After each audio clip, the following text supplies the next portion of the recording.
Blessings, blessings, blessings. End of the day, once again, and I'm going to kick it. Get right to it. You know, it's a tragic thing. We lost the web. Some people might say, like, we're losing the web, but no, I say we've lost the web. Now, what do I mean? Well, first, I don't need to tell you what the web is. The internet, the World Wide Web. I don't have to tell you, go into a technical detail of what the web is, but when the web first came out, you know, in large scale, for me anyway, it was like 96. I know it was around prior to, but you know, for the most part, let's just say the mid 90s. The mid to late 90s is when the web just was like out there. It was novel, like in critical mass, you know, beyond just a fringe element or a niche element or those who were just techies knowing about the web. Like, you know, you were on chat rooms with the Yahoo chats, the AIM chats, and things like that, you know, the message boards, the forums, things were just online. It was just like, man, all this info, all this connection, communication with people around and across the world. I remember me and my friends, I was in college at Youngstown State University at that time. And me and my friends, we would be in the computer lab chatting it up with girls on in the chat rooms, the Yahoo chat rooms or whatnot. We'd be talking to girls in Canada, you know what I mean? Like the Western provinces, like, you know, here we were in Ohio. But it was just like this great thing, man. Like, it was like you could connect with people, ideas, just person-to-person communication. You had access to all sorts of information, knowledge bases, and you know, you could put your ideas online. There was no hindrance, you know, maybe your own technical acumen, but you could easily find somebody that could get your stuff online for you, or you know, you could do it. You could be out there. There were no algorithms, you know. Then maybe along the early 2000s is when like the music sites came out, like mp3.com. Then a little bit later on, like SoundClick, you could actually showcase your talents. You didn't really need to go through a gateway or a gatekeeper in order for your music to be out or your video, your creations to be out. You know, you had, you know, YouTube before Google snatched it up. You know, you had the ability to be platformed, and your stuff was online, accessible to anyone who you would tell to go there to see. It was still kind of tailored to and geared for those who actually had some sort of talent or some sort of skill or some sort of something to actually show the world or tell the world, whether it be through writing, speaking, you know, music, art, whatever. Then towards I want to say the early 2010s. Now I know Facebook came out way earlier, but towards the 2010s is when the social media phenomenon hit. It was actually before then, because you had stuff like Black Planet, um, just other kind of like social media sites. Of course, there was MySpace, which was awesome. Perhaps the greatest social networking site that there was, because I don't know how the term got to become called social media when it's really originally geared to be social networking. Now it's appropriate, I think, to call it social media, but it got its start in social networking, because you were actually networking with people, whether it was for business or whether it was for just person to person communication, like MySpace, Black Planet, the others.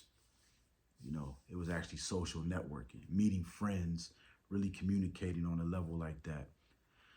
Then somewhere in 2010, 2011, Facebook became like the popular thing, where it seemed like everyone had like a platform to just blurb out, and you didn't have to be, they took away the talent aspect, because if you remember MySpace, you kind of had to decorate your profile. It had to be kind of jazzy and snazzy in order for people to, come to it, check out your pictures, read your blurbs. They call them blurbs and things like that. But Facebook kind of took that away, where it was just like, you speak, you know, and, people were able to just say whatever popped into their mind, and it was like statuses. Whereas the status, if you really know, it was more so, remember, it would remain static for a while. Your status would be what you were doing, like currently on vacation or studying. It was something like that. It wasn't necessarily posts. Your status, your Facebook status was, you know, doing yard work, or like I said, studying, or on vacation, or just something like chilling like a villain or whatever. It wasn't about going on a soapbox and telling the world who pissed you off, or why you're not getting the attention you feel you need to deserve, or go on some sort of grandstanding post. All right. And with that, when that happened, when that became actually uh, the MO for social media, for Facebook, Twitter was somewhere on. I remember Twitter came out. I became aware of it in '09. I started using Twitter in '09 before it became X, obviously. And that was actually like a status thing too, like working or doing this or doing that. It wasn't necessarily like a thread of commentary on something. But when Facebook became more so of a soapbox for people, then it became something that people tuned into, like Jerry Springer, or Maury Povich, or something like that. And it became a place for people to become nosy about what other people were doing and what they were upset about in their life, or whatever the case is, what they were doing, what they're, because people would just put their whole life, began to put their whole life on as posts, like it was like their diary, or their journal, so to speak, or their reality show. Then somewhere along the line came the algorithmic model. I guess, I don't know why or how the algorithmic model came. Now, I understand its purpose, to give content to person who is most likely to view it or consume it or be interested and pause their scroll by it.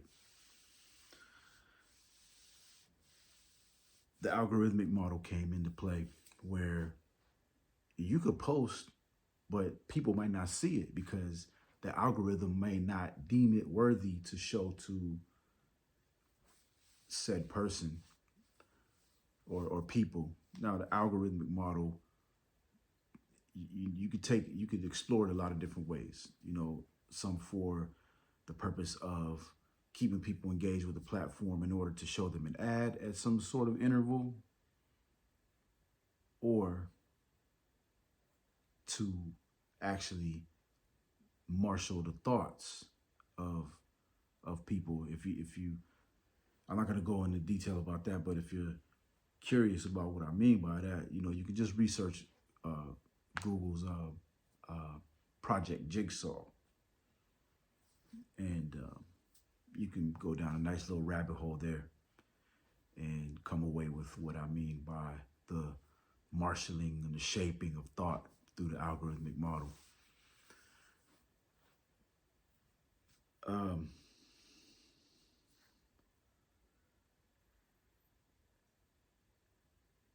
I was going to say something else, but I kind of lost the thought.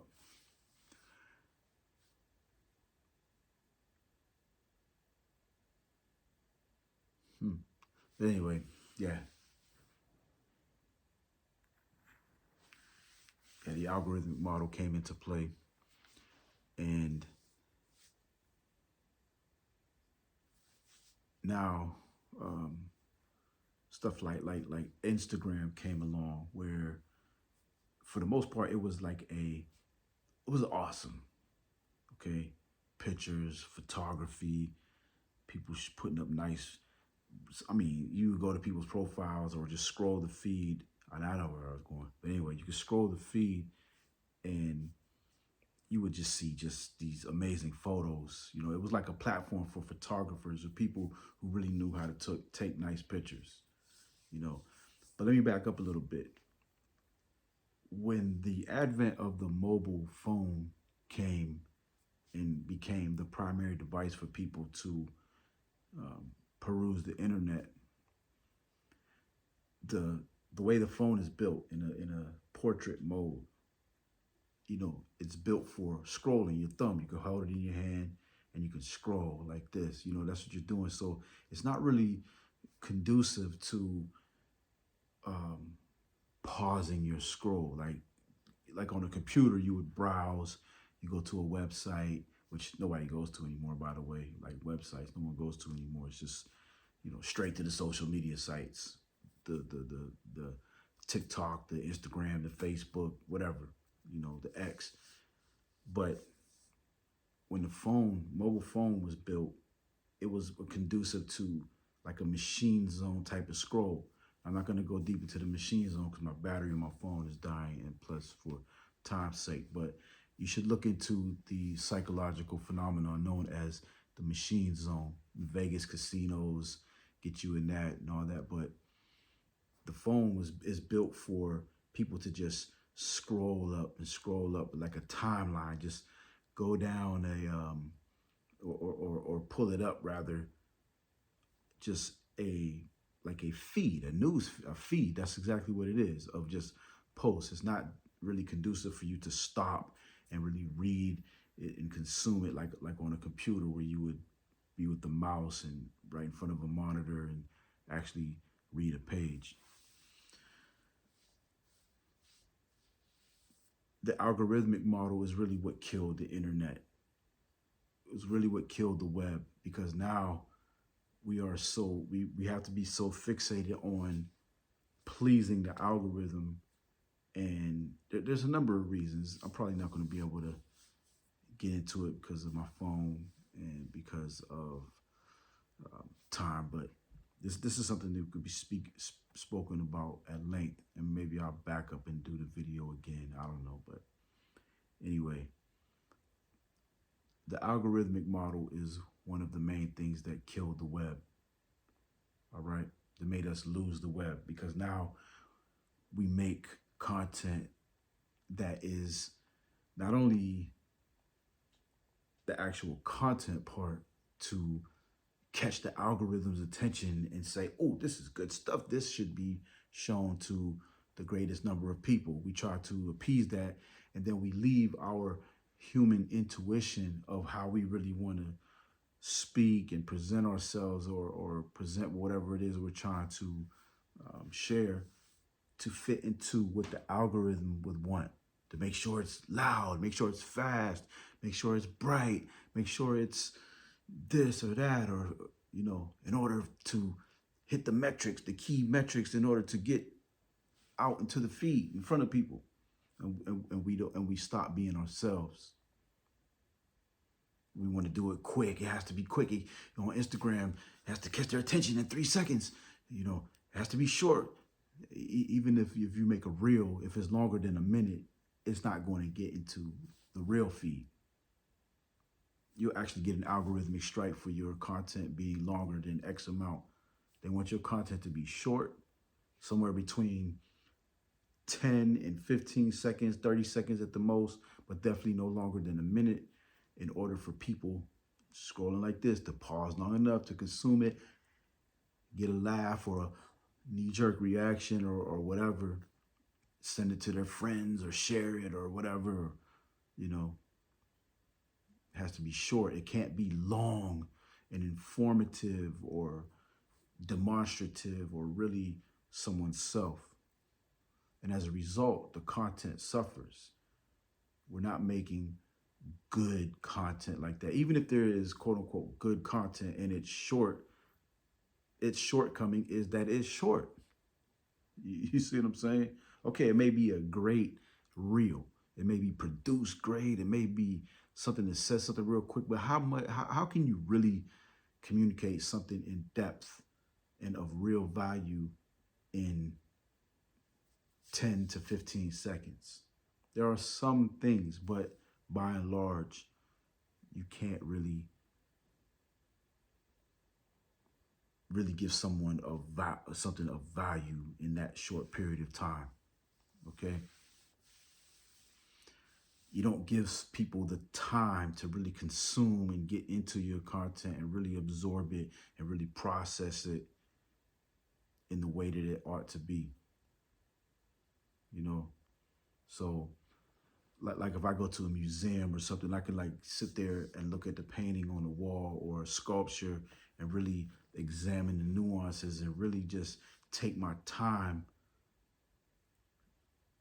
consuming it, looking at it, realizing what it's like. Oh, wow, the light hits this angle right here and produces this effect. But if I look at it like this, then there's a bluish hue, But with the web, we just can't do that. And a lot of people, they become lost because the algorithm just blocks them out. I'm not even going to get onto the censorship issue or anything like that, but just the fact that, just barring censorship, the fact that everyone has to fit this algorithmic model, people who are really genuine, they become buried because the platforms are designed to only show what fits the algorithmic model in order to have content that keeps people fixated and stuck onto the machine's own scroll, the feed. Now, some people might say, well, that's what people want. The social media sites are only catering to what people want. Now, I look at that a few different ways because I do understand that the human psyche is rather shallow by and large. The human mind state is dull across, generally speaking, across the board. Or has it been made to be dull? Like, for instance, like the radio. Remember, there would just be these stupid songs, just really dumb songs, really whack songs, or just simple, gimmicky, but they will be played. When you first hear it, you like, man, that song sucks, man. I hate that song. Like, that song is really whack or corny or whatever.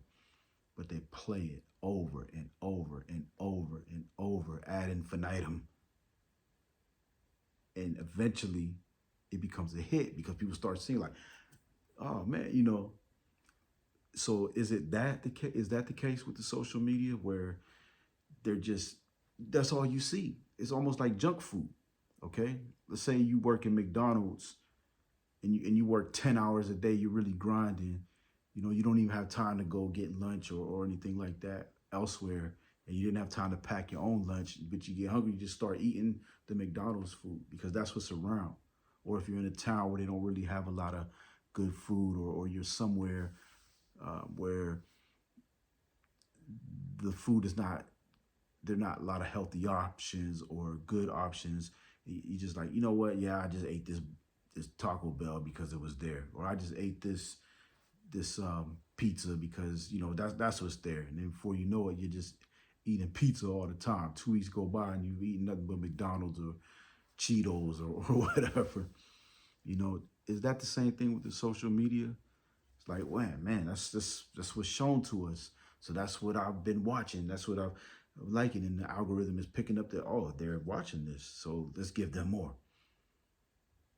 And your psyche has been made to want or engage on that type of content. So it's almost like, which came first, the chicken or the egg? Is it that social media sites gathered that people want fluff, or did people engage in fluff because that's all they're being shown? But nonetheless, we've just lost the web, man. If we have a website, we put our stuff, we build a website for our deepest, most personal stuff. No one knows about it. We have to go on to social media in order to tell the world that we have something on a website. And the social media sites don't want you leaving the platform. So if you are speaking about taking the user to a link that is off platform, algorithmically, you're going to get a strike, and you're not going to be shown in the feed as much as if you just posted a random photo or a random post, that did not segue people off of the platform. So you can't really get people to your website because people aren't really going to websites. And how can they know about your website if they can't be told about it? You see what I'm saying? Now, websites do get found still, but by and large, ask yourself honestly, when have you went onto a website? And I'm not talking about to go buy something or whatever. And even on that, you go to Amazon or something like that. So it's not like you go to somesite.com or whatever. People pick up their phone, they pull up Instagram or TikTok or Facebook or X. That's what they do. It's like, that's the web. So people's genuine selves cannot really be shown because, like I said, the algorithm, the social media sites, they don't want you going off of platforms. So if I'm telling you to go check out my site, I put something up, go check it out at jtjwhite.com or whatever. You're likely not gonna see that because the algorithm says, nope, we don't want anyone leaving our site, our platform. And if you do launch a browser, if they do allow that, they'll kind of launch a browser in app, like Instagram will have its own browser, and that only works if it is a link, like a paid advertisement. Like, you can't post a hot link in an Instagram post where people can touch it and it'll take them to a site. You can go onto someone's profile and click the link in their bio, and it's going to launch an in-app browser where it's going to have limited functionality at that. Same thing with X or anything like that. They want you to stay on that platform. And you are stuck looking at content that fits their model of what they want. Quick, fast, more than likely shallow type of content. Now, you have to avail yourself to get quality and good and deep, meaningful content elsewhere, like someone's website where they create a lot of art or they write, essays or prose or articles or whatever. Even the music, Spotify, you have to have, everyone's now making 3-minute long songs. They're loud. They're loud as heck because it has to fit that algorithmic print, that print of that sonic print that the algorithm deems is something that will make people listen. 3-minute long songs, 2-minute long songs. You know what I'm saying? It's just the web. Just we've not only lost the web as far as being a medium where ideas are freely expressed. They're freely expressed, but they're being suppressed. Like I say, the truth is hidden, but it does not hide. You know, we've lost the web, the ability to be able to put ourselves out there and be found.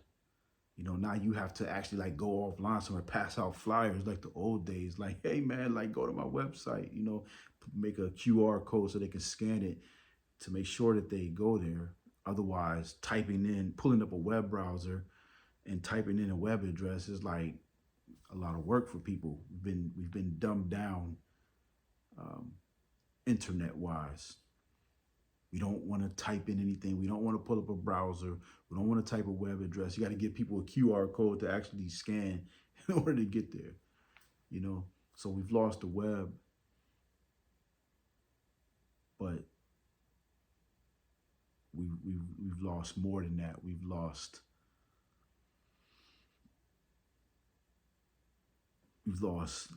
meaningful. We've lost access to meaningful and real deep